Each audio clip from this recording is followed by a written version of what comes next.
Roma, siglo IX. El líder de la Iglesia Católica va en procesión por las calles. La multitud le vitorea, pero entonces el Papa se desploma de dolor. Mientras los fieles observan estupefactos, el Santo Padre grita y gime mientras da a luz ante sus ojos. No es un milagro, sino un engaño de enormes proporciones. Una mujer consiguió ser sacerdote y luego convertirse en papa. ¿Qué locura es esta? ¿Es cierto que una mujer llegó a ser líder de la Iglesia Católica? ¿O es solo una historia ficticia, posiblemente creada como parte de un complot de los protestantes para descrédito de la fe católica? Por medio del análisis de los archivos y la investigación de objetos, abrimos el expediente misterio de la papisa Juana.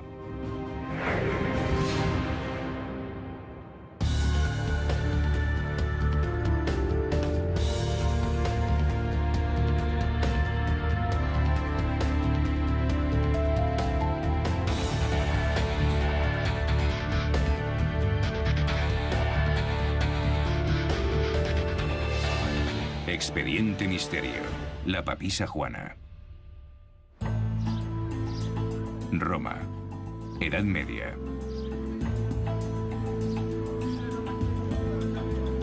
Las crónicas cuentan que una joven se vistió de monje y viajó a la ciudad donde estaba la sede del Papa de la Iglesia romana.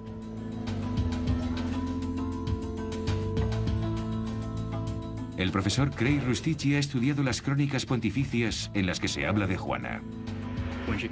Cuando llegó a Roma, por su talento intelectual, llegó a ser una celebridad y por ello fue elegida unánimemente para ser papa. Se dice que Juana vistió las ropas sacras ocultando su verdadero sexo a la vista del público. Rosalind Miles ha escrito y ha dado numerosas conferencias de sus estudios sobre la mujer y el papel de las mujeres en la Iglesia. El riesgo que Juana corrió desde el principio era enorme. En el momento en que llegó a ser papisa, estaba acostumbrada a su papel. Había perfeccionado los gestos, los movimientos, había aprendido a caminar y hablar como un hombre. Las crónicas recogen que Juana tuvo un romance y quedó embarazada. Durante una procesión papal, quedó paralizada por el dolor. Para horror de la multitud, el Santo Padre dio a luz en la calle. La gente se lanzó contra ella y la mató. Eso cuenta la leyenda. Sam Riches es historiadora y ha estudiado la sexualidad en la Edad Media. El pecado de la papisa Juana fue dejarse llevar por sus impulsos carnales. Tuvo relaciones sexuales y quedó embarazada. Y así es como cayó en desgracia. Hay muchas referencias a la papisa Juana en los registros. El problema es que muchos de ellos se contradicen entre sí, lo que hace que numerosos investigadores piensen que su historia es un montaje.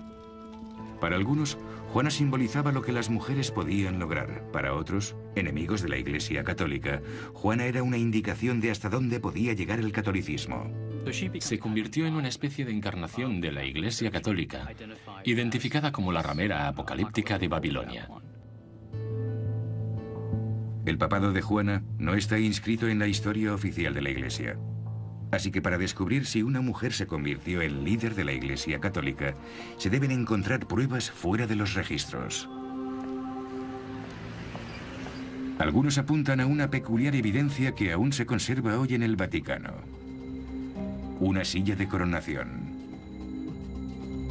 Un trono con un agujero de 21 centímetros de diámetro en el centro que se abre hacia la parte delantera. El escritor Peter Stanford ha examinado esa prueba. El Papa se sentaba en la silla y obviamente por el hueco del asiento debía separar las piernas. Un diácono metía la mano por debajo, tocaba los testículos del Papa y luego decía: testícule sabet, tiene testículos. Y entonces, según cuentan algunos relatos, la gente rezaba a Dios y le daba las gracias por ello. Aunque la escena se representa en libros de viajes, algunos expertos no están convencidos. Sería un gran relato si fuera cierto, pero no hay pruebas de que se llevara a cabo esa práctica como parte de la ceremonia. El Vaticano afirma que la silla es un retrete. La explicación siempre ha sido que esta silla era para hacer las necesidades. Para mí es totalmente absurdo. Durante siglos, los reyes y las reinas utilizaron elaborados asientos. Pero la pregunta es, ¿por qué otro asiento real inspira una historia paralela a una silla de coronación? Aquí, en Maguncia, Alemania, hay una colección de manuscritos medievales. Entre miles de libros, hay más de 100 que se refieren a la mujer papisa, incluyendo uno fechado en 1250 de Jan de Malle, un fraile dominico que escribió una historia de los papas en latín, la lengua de la Iglesia medieval. La palabra papa deriva de la palabra padre en latín, pero entre la lista de los papas se habla de un pontífice femenino. De Malle escribió que Juana dio a luz. También reveló que tenía algunas dudas acerca de la leyenda y añadió que en latín require significa por verificar. De Malle no dijo el nombre de la mujer papisa, pero dató su reinado en 1099, 150 años antes. Durante ese tiempo, un cisma o división en la Iglesia llevó a una confusión sobre la verdadera identidad del Papa. 20 años después de la referencia de Malle, apareció otro relato sobre Juana. En la Crónica de los Papas de Martinus Polonus. Era capellán y confesor de varios papas, así que estaba muy ligado al estamento papal. Eso da a su narrativa una gran credibilidad. Polonus se refiere a la papisa como a Johannes, Juan, que más tarde se conocería como Juana. No es alguien que lo inventara por capricho mientras estaba allí. Estaba en el Vaticano, en la biblioteca, rodeado de documentos, sirviendo al Papa, escribiendo una crónica de los papas. Polonus no critica a Juana. Martinus Polonus dice que fue un papa con relativo éxito, pero cuenta que a los 2 años y medio quedó embarazada y dio a luz a un niño. Y ese fue el final de su papado. Su relato embellece la historia de Juana. Dice que su ciudad natal era Maguncia, Alemania, uno de los centros religiosos más importantes del país. Muy cerca se encontraba el centro monástico de Fulda. Se dice que Fulda era particularmente importante, un centro de enseñanza y vida monástica, y que tenía una biblioteca magnífica y muy famosa. Pero la iglesia de Fulda estaba prohibida a las mujeres. Para muchos historiadores, esta es la clave para entender a Juana. Esta es la abadía de Santa Hildegarda en Bingen, cerca de Maguncia. Aquí la hermana Lidia Stritzel vive según las reglas de la orden benedictina del siglo VI, donde se dice que estudió Juana. En la Edad Media, la mujer no tenía una posición en la iglesia. Debía permanecer en la sombra, por así decirlo, y los hombres ocupaban los puestos más prominentes. Para la mujer era importante tener una buena educación, pero en aquella época solo era posible ingresando en un monasterio. Algunas mujeres de la Edad Media lograron grandes cosas, como la fundadora de esta abadía, Hildegarda von Bingen. Hildegarda es una figura extraordinaria. Era muy respetada por la gente de entonces por su gran sabiduría. Hildegarda fundó una abadía en el siglo XII, escribió textos religiosos y obras musicales, e incluso recordaba al Papa que no se desviara del camino recto. Por ejemplo, no temía decirle lo que no era correcto en la vida de la clerecía en relación con el dinero y su estilo de vida. Hildegarda es un raro ejemplo de una monja que dejó su huella en la vida medieval. Pero a Juana, la perspectiva de vivir como una monja le parecía demasiado restrictiva.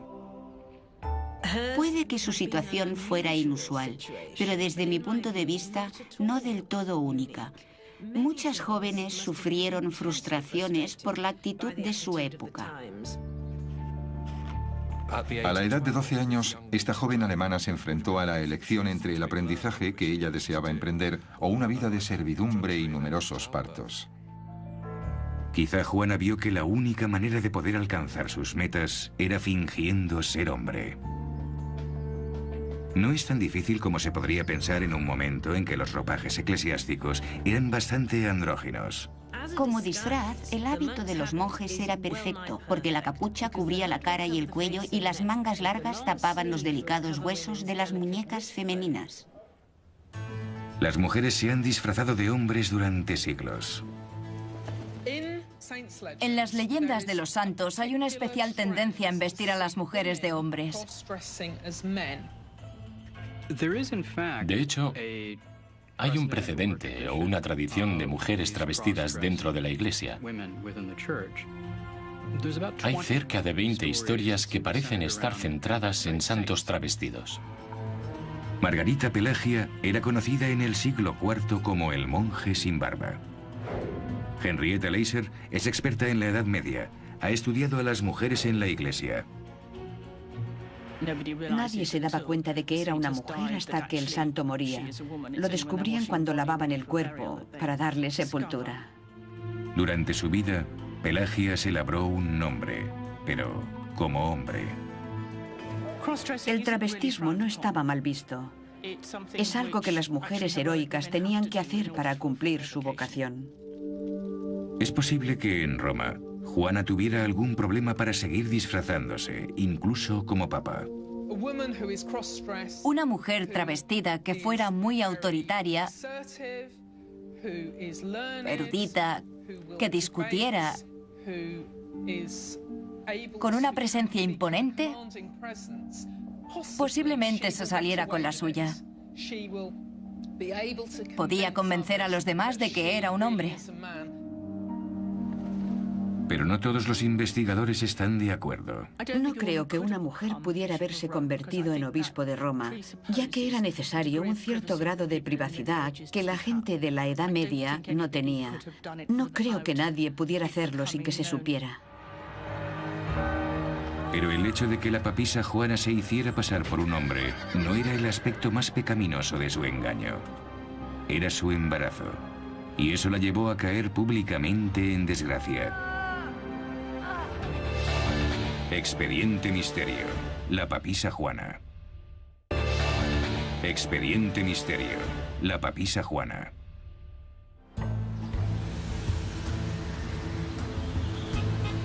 Basílica de Letrán.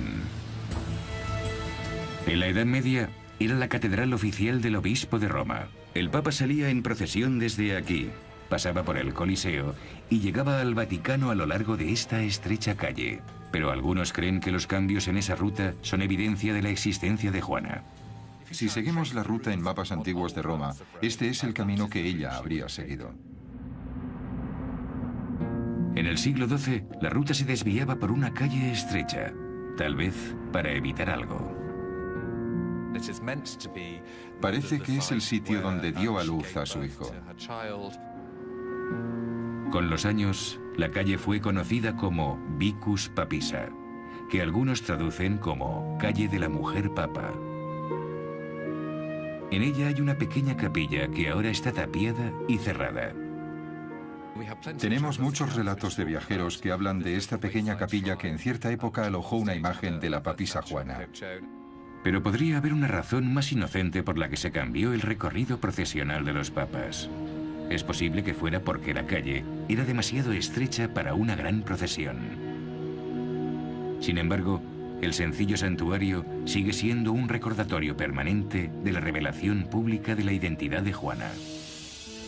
¿Pero podría una mujer culta no darse cuenta de su embarazo hasta el momento de dar a luz? Consiguió alcanzar un gran nivel de conocimiento por medio de los libros. Era una intelectual, pero no sabía nada de su propio cuerpo. Tal vez el parto de Juana fue un aborto involuntario. Si fue así, tal vez no era consciente de su estado, o tal vez la historia es una fantasía. El parto de Juana añade a la historia visos de ser una falacia. Creo que es algo que te hace estar totalmente seguro de que no se puede tomar en serio. Es un poco carnavalesco. Si es un cuento lo de que Juana dio a luz en público, la pregunta es, ¿por qué inventaron eso?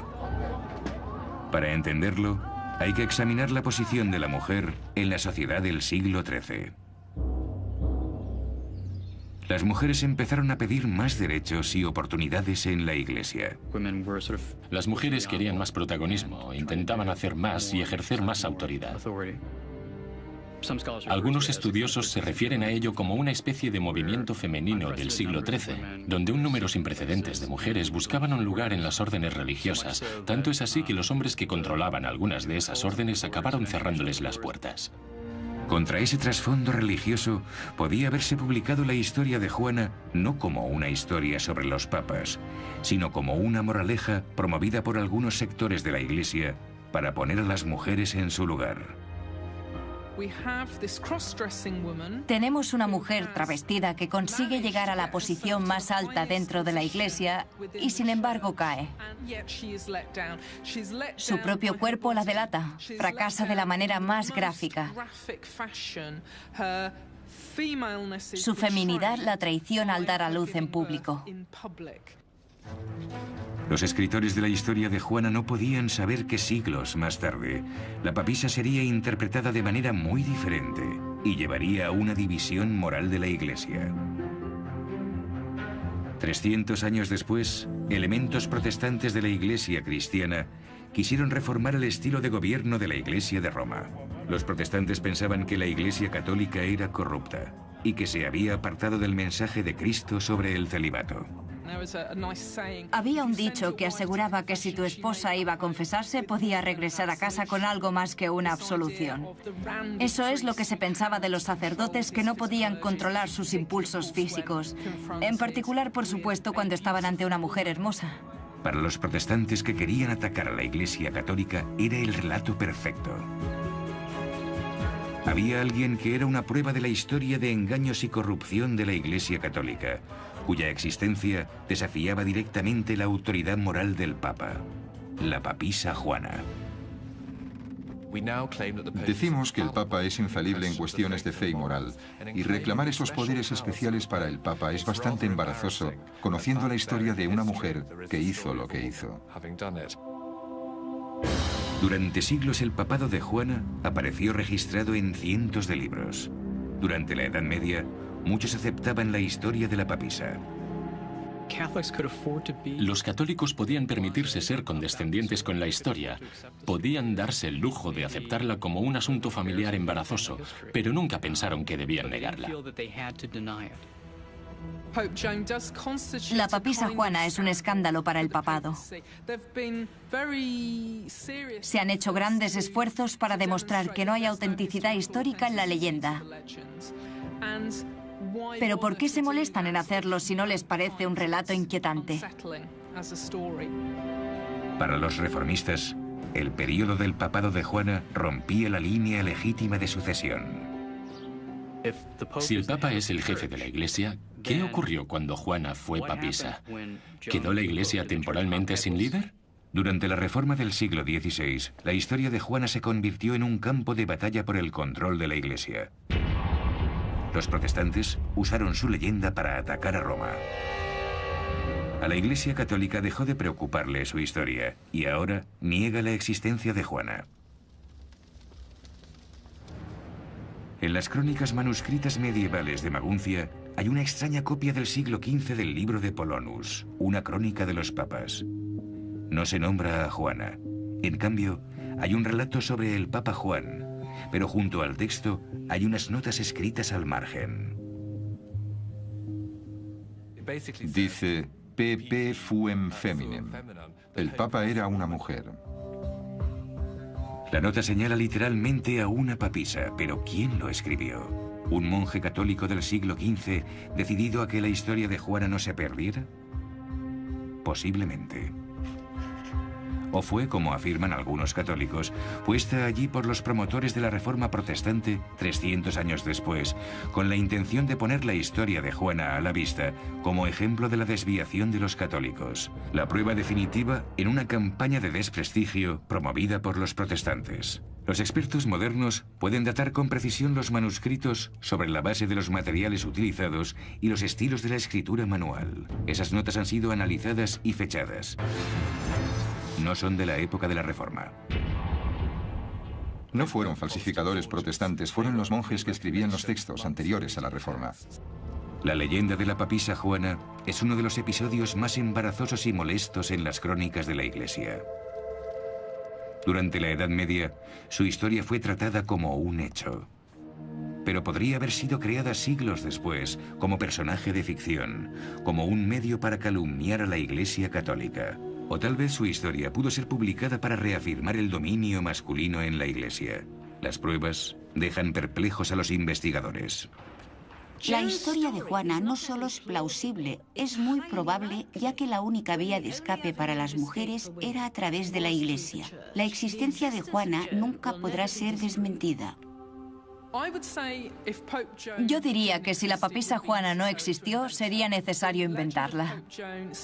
La leyenda de la papisa Juana sirve a una época en particular que fue misógina, que fue antipapista.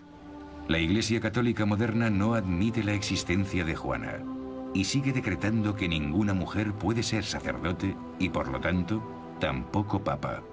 Hay rumores de que en algún profundo rincón de los archivos secretos del Vaticano puede haber documentos sobre la papisa Juana. ¿Quién sabe? La historia de la papisa Juana sigue siendo un misterio. Su vida, su historia, su existencia, su leyenda vivirán porque queremos creerlas.